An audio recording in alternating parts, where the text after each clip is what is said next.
വണ്ണം കുറയ്ക്കാനുള്ള മരുന്നുകൾ സുരക്ഷിതമാണോ? ജീവിതകാലം മുഴുവൻ വേണ്ടി വരുമോ? വണ്ണം കുറയ്ക്കാനുള്ള മരുന്നുകൾ പണ്ട് സുരക്ഷിതമല്ലായിരുന്നു. പക്ഷേ ഇപ്പോൾ വിപണിയിൽ ലഭ്യമായിട്ടുള്ള ഔഷധങ്ങൾ സുരക്ഷിതമാണ്. മാത്രമല്ല മറ്റൊരുപാട് പ്രയോജനങ്ങൾ കൂടിയുള്ളതാണ്. അത് ദീർഘകാലം ഉപയോഗിക്കുവാൻ സുരക്ഷിതമാണ് എന്ന് കണ്ടെത്തിയിട്ടുണ്ട്.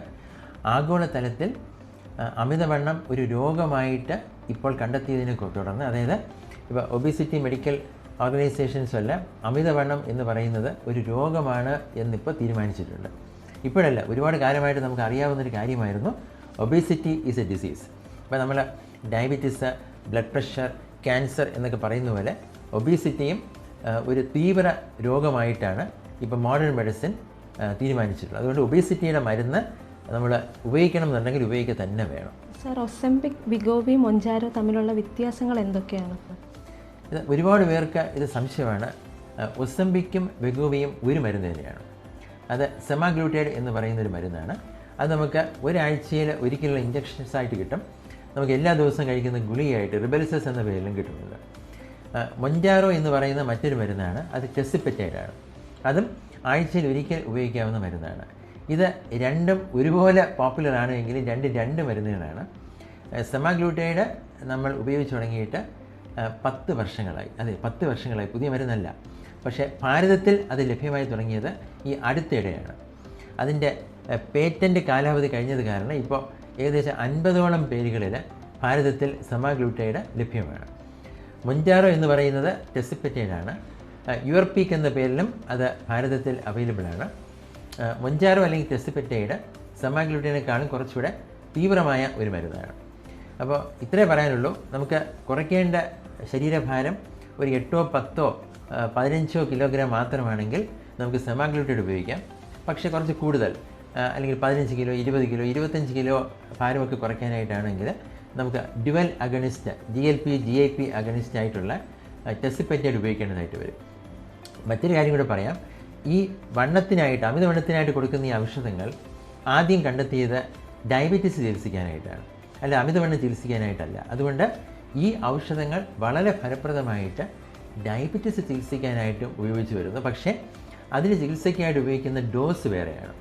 അതായത് ഇരട്ടി ഡോസാണ് നമ്മൾ ഒബീസിറ്റി കുറയ്ക്കുവാനായിട്ട് ഉപയോഗിക്കുന്നത്. ആർക്കെങ്കിലും ഇത് പുതിയ മരുന്നുകളാണോ എന്നൊരു സംശയമുണ്ടെങ്കിൽ ഒന്ന് പറയാം. ഈ ഫാമിലി ഓഫ് ഔഷധങ്ങൾ വാസ്തവത്തിൽ നമ്മൾ ഉപയോഗിച്ച് തുടങ്ങിയിട്ട് 22 വർഷങ്ങളിലേറെയായി. GLP-1 ബേസ്ഡ് മെഡിസിൻസ്, എക്സനറ്റൈഡ്, ലിറാഗ്ലൂട്ടൈഡ്, ലെക്സിസെനറ്റൈഡ്, അങ്ങനെ ഒരുപാട് മരുന്നുകൾ വിക്ടേഴ്സൊക്കെ പലരും കേട്ട് കാണും. എത്രയോ വർഷങ്ങളായിട്ട് നമ്മൾ ഉപയോഗിച്ചിരുന്ന മരുന്നുകളാണ്. പക്ഷേ അത് എല്ലാ ദിവസവും കുത്തിവയ്ക്കണമായിരുന്നു. പക്ഷേ ഇപ്പോൾ പുതിയതായിട്ട് ഭാരതത്തിൽ ഇറങ്ങിയിട്ടുള്ള ഈ ഔഷധങ്ങൾ ആഴ്ചയിൽ ഒരിക്കലെടുക്കുന്ന ഇഞ്ചക്ഷൻസാണ്. സാമൂഹ്യ മാധ്യമങ്ങളിൽ മുഴുവൻ ഇതിൻ്റെ പാർശ്വഫലങ്ങളെക്കുറിച്ചുള്ള വാർത്തയാണ്. പ്രമുഖ പത്രങ്ങളിൽ പോലും വരുന്നുണ്ട്. ഈ മരുന്ന് ഉപയോഗിച്ചാൽ മുഖം ക്ഷീണിച്ചു പോകും. അതെ, വളരെ പ്രസക്തമായ ഒരു ചോദ്യമാണ്. സാമൂഹ്യ മാധ്യമങ്ങളിൽ ഇതിനെക്കുറിച്ചുള്ള വാർത്തകളാണ്. പോസിറ്റീവായിട്ടുള്ള വാർത്തകളെക്കാളും കൂടുതൽ നെഗറ്റീവ് വാർത്തകളാണ്. പത്രങ്ങളിൽ, ഒരുപാട് മാധ്യമങ്ങളിൽ ഈ ഔഷധങ്ങളെക്കുറിച്ച് നെഗറ്റീവായിട്ടുള്ള വാർത്തകൾ വരുന്നു. അപ്പോൾ ഒരുപാട് രോഗികൾ ഭയന്ന് വിളിക്കാറുണ്ട്. അയ്യോ ഡോക്ടർ, ഇങ്ങനെ സംഭവിക്കുമോ? എൻ്റെ കുടൽ ഇതിന് പ്രശ്നം വരുമോ? എനിക്ക് കണ്ണിനെന്തെങ്കിലും ബുദ്ധിമുട്ട് വരുമോ? റെറ്റിനോപ്പതി കൂടുതലാകുമോ? ക്യാൻസർ വരുമോ? അങ്ങനെ വളരെ വിചിത്രമായ ഒരുപാട് ചോദ്യങ്ങളും ആശങ്കകളുമാണ് രോഗികൾക്കുള്ളത്. അതുകൊണ്ട് തന്നെയാണ് ഞാൻ പറയുന്നത്, ഈ ഫാമിലി ഓഫ് മെഡിസിൻസ് വന്നിട്ട് ഒരുപാട് കാലമായി. എന്തെങ്കിലും ഗുരുതരമായ ഒരു പാർശ്വഫലം ഈ ഔഷധങ്ങൾക്കുണ്ടായിരുന്നുവെങ്കിൽ ഇത് അപ്പം തന്നെ ബാൻ ചെയ്യുമായിരുന്നു. ഈ പറയുന്ന സെമാഗ്ലൂട്ടൈഡ്, ഒസെംപിക്, വെഗോവി, മൊഞ്ചാരോ എന്നൊക്കെ പറയുന്നത് ബ്ലോക്ക് ബസ്റ്റർ മരുന്നുകളാണ്. അതായത് ലോക വിപണിയിൽ ഒരുപാട് കൂടുതൽ കഴിഞ്ഞ എത്രയോ വർഷങ്ങളായിട്ട് വിറ്റഴിയുന്ന മരുന്നുകളാണ്. പ്രമേഹ ചികിത്സയ്ക്കായിട്ടും അമിതവണ്ണം ചികിത്സിക്കുന്നതിനായിട്ടും. എന്തിന് എന്ന് ചോദിച്ചു കഴിഞ്ഞാൽ, അമിതവണ്ണം ഏകദേശം 280ഓളം മറ്റ് രോഗങ്ങൾക്ക് കാരണമാകും. ആ രോഗങ്ങളിൽ ചിലത് മാനസിക രോഗങ്ങളാണ്, അതിൽ ചിലത് ക്യാൻസറുകളാണ്, തീവ്രമായ cancers, pancreatic cancer, bladder cancer, chronic cancer, prostate cancer, ഒരുപാട് ക്യാൻസേഴ്സും ഒബീസിറ്റിയുമായിട്ട് ബന്ധപ്പെട്ടതാണ്. അതുകൂടാതെ നമുക്ക് ഒബ്സ്ട്രക്റ്റീവ് സ്ലീപ്പ് ആപ്നിയ എന്ന് പറയുന്ന ഉറക്കം കൂടെ നമുക്ക് ബുദ്ധിമുട്ടുണ്ടാക്കുന്ന, നന്നായിട്ട് കൂർക്കം വലിക്കുന്ന ഒരു രോഗമാണ് ഒബ്സ്ട്രക്റ്റീവ് സ്ലീപ്പ് ആപ്നിയ.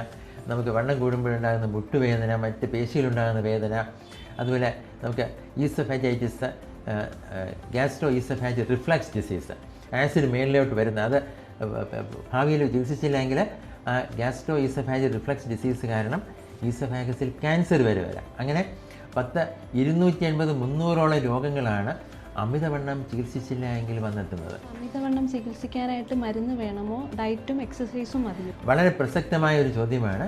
തീർച്ചയായിട്ടും ഡയറ്റും എക്സസൈസും നമുക്ക് ഗുണം ചെയ്യും.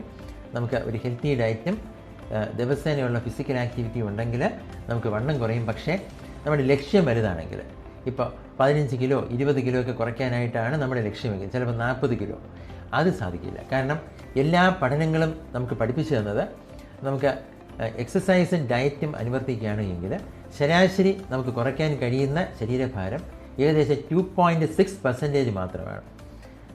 അതായത് വ്യക്തമായിട്ട് പറഞ്ഞു കഴിഞ്ഞാൽ ഒരു 3-4 കിലോ ഒക്കെ കുറയും. ആ നമുക്ക് കുറയ്ക്കാൻ കഴിയുന്ന ശരീരഭാരം അടുത്ത കുറച്ച് മാസങ്ങൾ കൊണ്ട് തിരികെ വരും. പലപ്പോഴും അത് തിരികെ വരുന്നത് കൂടുതലായിട്ടായിരിക്കും തിരികെ വരുന്നത്. അതുകൊണ്ട് ഒബേസിറ്റി ഒരു ക്രോണിക് ഡിസീസാണ്. അതുകൊണ്ട് ക്രോണിക് മാനേജ്മെൻറ്റും ട്രീറ്റ്മെൻറ്റും മരുന്നുകൾക്കൊപ്പം ഡയറ്റും എക്സസൈസുമായിട്ട് വേണ്ടി വരും.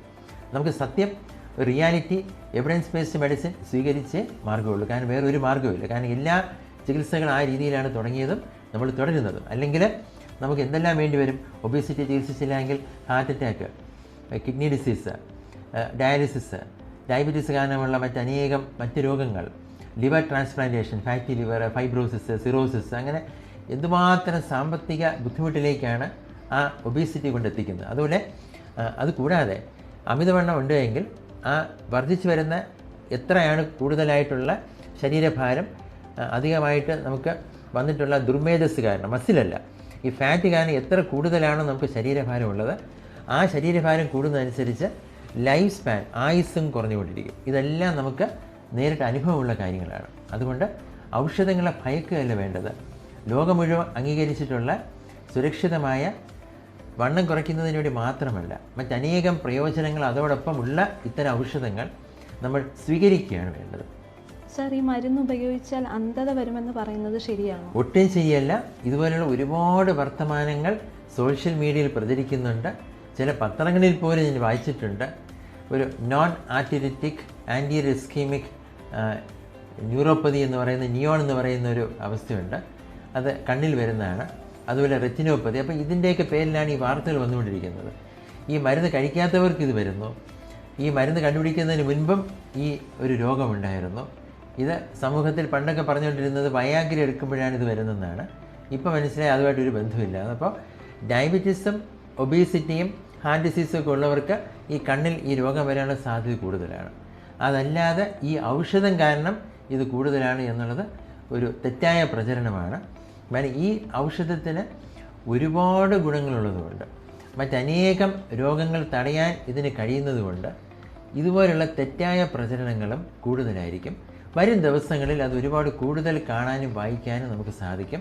പക്ഷേ ഒന്നും വിശ്വസിക്കരുത്. ശരിയായ സയൻറ്റിഫിക് ഇൻഫർമേഷൻ സെർച്ച് ചെയ്ത് കണ്ടുപിടിക്കുക. അല്ലാതെ മരുന്ന് പെട്ടെന്ന് നിർത്തുന്നതല്ല അതിൻ്റെ പരിഹാരം. കാരണം ഈ മരുന്നുകളുടെ ഒരു എഫക്റ്റ് അല്ലെങ്കിൽ സൈഡ് എഫക്റ്റ് എന്ന് പറയാവുന്നതാണ് ഗ്യാസ്ട്രോ ഇൻറ്റെസ്റ്റിനൽ എഫക്ട്സ്.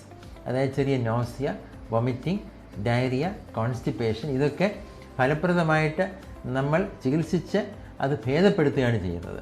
അല്ലാതെ മരുന്ന് പെട്ടെന്ന് നിർത്തുന്നത് എന്തെങ്കിലും തെറ്റായ ഇൻഫർമേഷൻ വായിച്ചിട്ട് ഈ ഔഷധങ്ങൾ പെട്ടെന്ന് തന്നെ നിർത്തലാക്കുന്നത് തികച്ചും വിഡ്ഢിത്തരം മാത്രമാണ്.